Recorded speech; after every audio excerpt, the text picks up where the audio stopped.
Hello everyone, my name is ZAHID HOSSAIN and I am your Club Growth Director for District 124. Today I'm here to demonstrate a judge's briefing for International Speech Contest. If you are someone who's expecting to judge a contest, this is for you. If you are someone who's expecting to be judged by a judge in a contest, this is also for you so that you understand how you are being judged. Now, of course, I have the International Speech Contest ballot in front of me, and I'll try to demonstrate a bit on how we tell our judges to judge the contest. First and foremost, of course, you'll be judged on 100 marks, and the content of the speech will have 50, the delivery will have 30, and of course, the language will have 20 marks. Now, the content is divided into three parts: speech development, effectiveness, and speech value. Speech development. Now, as a judge, you'll have to look into how the speech has been developed. Simple. Was the speech structured? Does it have an opening, a body, and a conclusion? Is the speech coming out meaningful? Is the purpose of the speech going according to the flow of how it is expected? Is the audience interested in the speech? Is the speaker able to make sure that the audience feels like hearing more? So that is how you will be judging on the speech development, the structure, the organization, and of course the support material. If somebody is using something which is not supporting the speech, then of course you'll be marking the person down. And if somebody is using the right kind of support material for the speech, mark them up. And of course, the effectiveness, achievement of purpose, interest, and reception. Whether the speech is coming out to the audience effective enough that the audience is able to learn something. Now, of course, you won't be able to look at the whole audience as a judge, but try to keep an eye. But as a judge, you are the person who will be judging through your ideas that whether the speaker has been able to keep your interest. Did you learn something new? Was the speech effective enough that after the speech is over, the audience will think, okay, this is something new I have learned. So the effectiveness towards the audience. And of course, the speech value. Whether the ideas, the logics are making sense. If a speaker is giving the right kind of ideas, the right kind of logics, according to the objective of his or her speech, of course, mark them high. If it's not according to the speech, you can mark them low. Original thought is very, very important.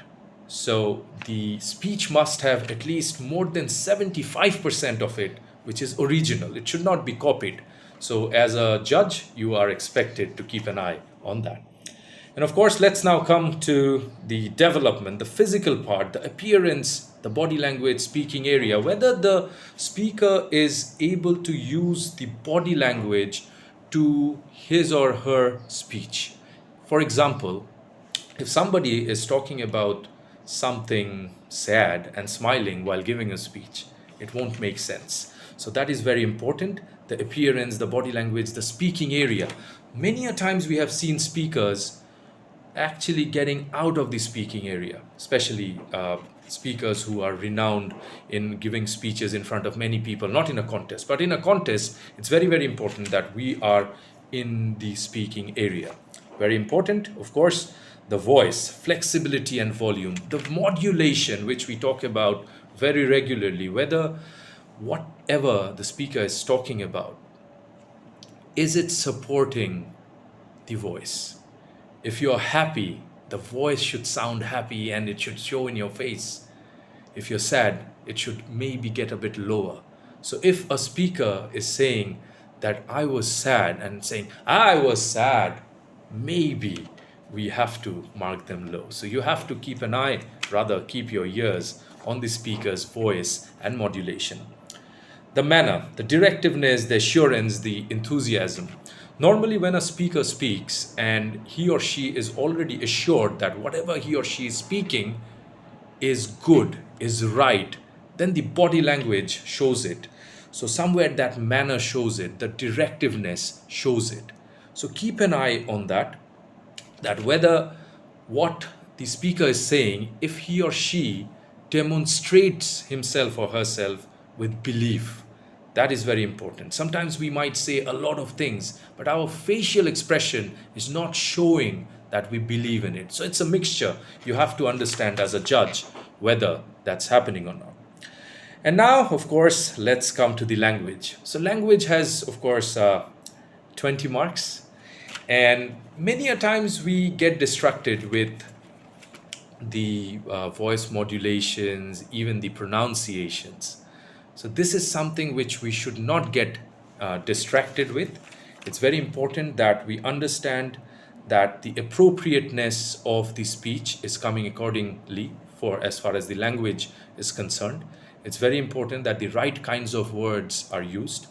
People should not, our speakers should not use words which are something, how should I say it, which are not according to the taste of the audience. So the appropriateness of using the right words, and of course the grammar, pronunciation, and word selection has another 10 marks.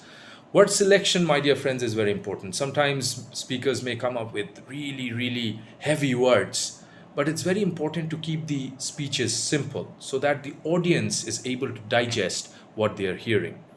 So overall, I feel this is how we have to judge our speakers.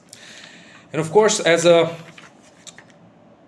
judge, you have to make sure that you are filling up the part on the bottom, because until and unless you do that and submit it to the tally counter with the signature, it won't be considered.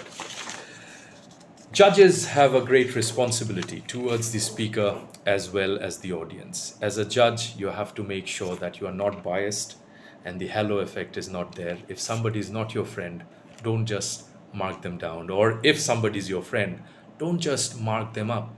As a judge, you have to make sure you are judging the speaker according to the speech of that particular day. Doesn't matter if you have heard him or her before, or if you're expecting that, okay, if I make sure I give good marks, tomorrow this person will be a great speaker. No, mark him or her according to the speech given on the very day. Another very important thing is to not consider timing. That's for the timer to take care of, and the chief judge will take care of that. So when you are judging, make sure that timing is not something you have to consider. You have to just give your marks according to the speech. At the end of this particular briefing, all I have to say is maintain IRSE. While judging, it is our responsibility to make sure that we are giving our best and giving the right kind of marks where it's necessary and appropriate. As a judge, you are responsible. Take care of that. And as a speaker, you are also responsible to give your best. Take care, everyone. Have a wonderful conference.